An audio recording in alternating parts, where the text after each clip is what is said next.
European Union leaders are gathering tonight in Brussels for talks on supporting Ukraine. They're expected to endorse a new deal to meet the war-torn country's requests for more ammunition. The talks follow the Chinese president's high-profile visit to Moscow earlier this week, a strong show of support for Vladimir Putin that has sparked even more worries here in Europe. Ukraine says it needs more ammunition to fend off Russian attacks, and fast. That's why European Union leaders are giving a resounding rubber stamp to plans to send Ukraine 1 million artillery shells over the next year. But will this promise meet the scale of the challenge? It depends how far and how long the war will last. Will this be enough or not? So that's why we need to have and use all the tools that we have: political pressure, political isolation, economic sanctions, to put the pressure on Russia to end this war.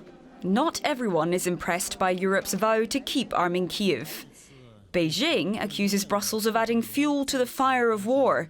And when the Chinese president met his Russian counterpart at a different diplomatic meeting this week, there were warm words and signs of deepening friendship. A cause for concern among some EU leaders. I think it is a little bit of an eye-opener for us in Europe, because if maybe many people were hoping that China could somehow be or take the role of a broker, China is not doing this at all. China is certainly moving right now overtly on the side of Russia, and this is actually a very big challenge and a big difficulty for all of us. Another big challenge: keeping Europe's clean technology industries competitive. Some fear unity on the EU's way ahead could be undermined by a request from Germany to carve out an exemption for e-fuels in EU plans to ban sales of new combustion engine cars next decade. Amid criticism that it's too late to ask for changes, German Chancellor Olaf Scholz insists compromise is on the horizon. It's really just a matter of finding the right way pragmatically of actually implementing promises the European Commission made long ago. If I understand the discussions between the Commission and the German government correctly, as far as those responsible are concerned, then everything is on the right track.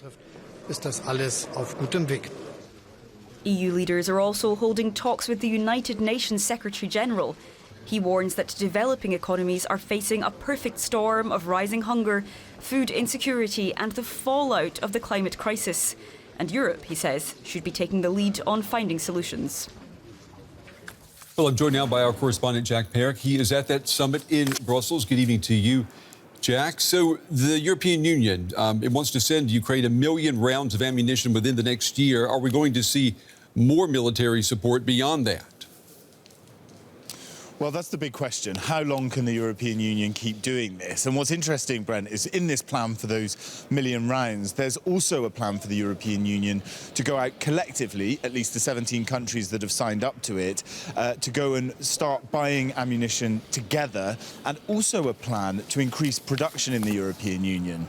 One of the things that we know with the war in Ukraine is that countries have been sending, but a lot of countries haven't been telling us exactly how much they've been sending, because they don't want other partners, other players in the world to know how much their stockpiles are depleting. But it's clear with this plan that a lot of them are starting to get a bit nervous about that. And that's why, as part of this agreement, while Ukraine says it needs the ammunition and while the EU partners want to be able to send it, they know that they need to increase production and increase purchasing as well.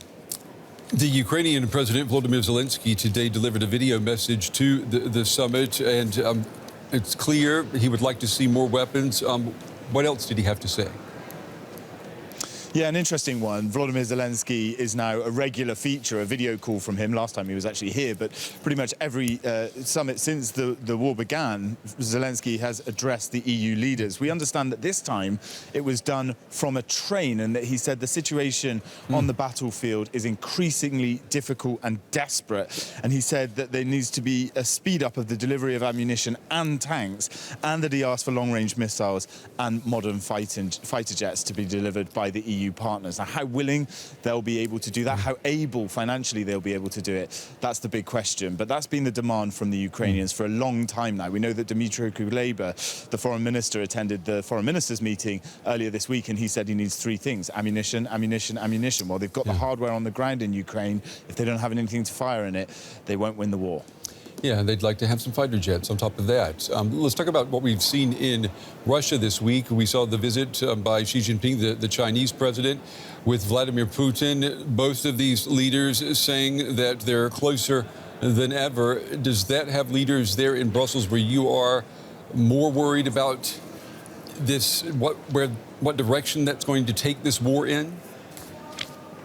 They're certainly aware, and they're talking about it. We heard from the Latvian Prime Minister Krišjānis Kariņš. He made an interesting comment on his way into these meetings. He said China's in the driving seat, not Russia. And the question is where China wants to drive the relationship. The question is whether China could play some sort of mediating broker role. They put forward a kind of peace agreement, a suggestion that they would be able to play that mediating role. Ukraine isn't very much in favor of it because of how close the Chinese are with the Russians. And there's another angle to this, and it's actually what's being spoken about at the moment at this summit. And that's the fact that the market of the European Union, as it tries to green itself, is looking to outsource, looking to produce green technologies, things like solar panels, things like electric vehicles. We heard the discussion in Rosie's report about the battle over the ending of combustion engines and the need for electric vehicles. Well, China has so much production capacity and the lithium to produce that kind of thing. So as China increases in their power of that, and the European Union needs to look outside, there's a concern that that could influence some of the decisions relating to China and the Russian relationship. So it's extremely complicated geopolitically, and the EU leaders are considering and locked into those kind of discussions as we speak, Brent. DW's Jack Parrott with the latest tonight from Brussels. Jack, thank you.